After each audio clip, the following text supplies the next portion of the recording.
and answer questions.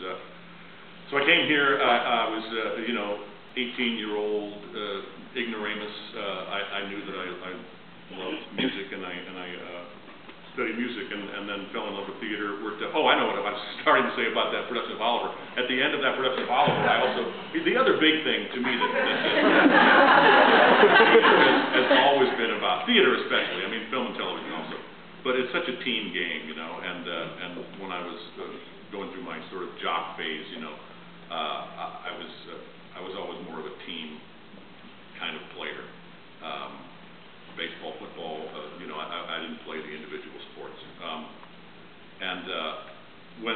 So part of the fun of Oliver for me was, striking the set and doing this and doing that and being part of a team and learning about all aspects of theater production. And so we're striking the set, and I'm sitting in Jim Caron's office and taking a little break, and he gets a phone call from Don Thompson, who runs the Playhouse up in Big Fork.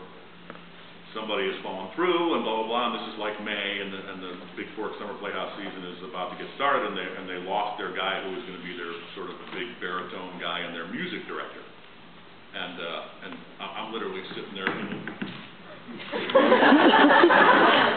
Jim, and he's on the phone, and he's I might be looking at the guy right now, and Don says, who is it? And he says, well, it's this guy Simmons, and 6 months earlier, I'd been doing an opera in Great Falls, and Don Thompson's high school class built the set, and he came up to me and said, I was going there helping during the day because it was mostly professionals. I was taking a quarter off from college.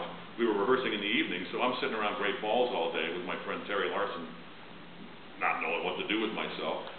So I went and helped build the set and paint the set and all that, which was made Don Thompson a big fan of me right off the bat, whether I could sing and act.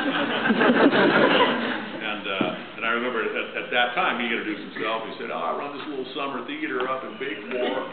Maybe you might want to come up there sometime since you know how to cut a 2x4.